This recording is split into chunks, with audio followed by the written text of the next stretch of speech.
Износена роба без употребна вредност и со поминат рок на траење. Односот на албанскиот премиер Еди Рама кон албанците од Македонија во најмала рака е дволичен. Само прогласениот обединител на албанскиот народ на Балканот, како што Рама сам себе се нарекуваше, сега кога му гори под нозе, прави чистка со сите кои се дрзнат да му се спротистават. Не само во Албанија, туку и во Косово и Македонија. Со години не му пречеше тоа што Белја и Халими има екстремни ставови, едниот дури и вахабистички, но во моментот кога отворија уста против Рама, по кратка постапка беа прогласени за персона нон грата.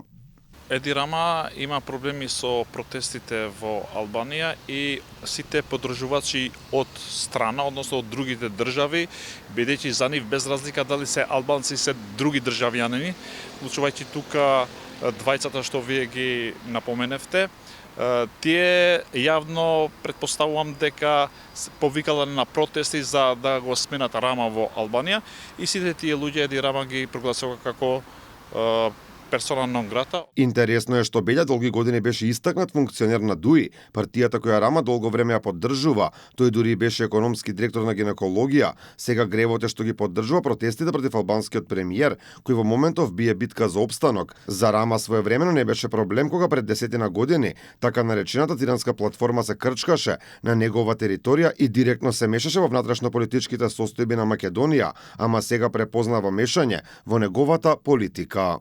Еди Рама имаше комунитет во минатото и имаше многу добри односи со политичарите од ДУИ и лично со председателот на Демократска унија за интеграција Ахмети, но во последниот период очигледно дека тој има внатрешни проблеми и најверојатно веќе се обидува да се спаси себе си и сите други кои му сметат во Албанија, вклучувајќи и членовите на ДУИ, се обидуваат да ги прогласат персона нон грата, односно да ги пушта старите пријателства што ги имал со своите поддржувачи во регионот.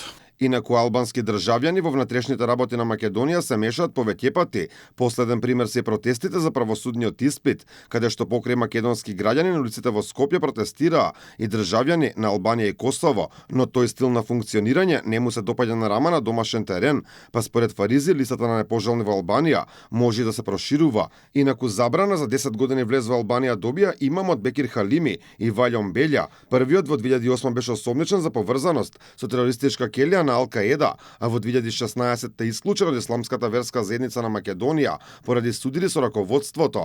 Белја пак е поранешен економски директор на клиниката за гинекологија, позната и по тоа што му остави куршум во салфетка на Изет Меджити, а во 2018 беше ранет во Покотница во Скопски Чаир.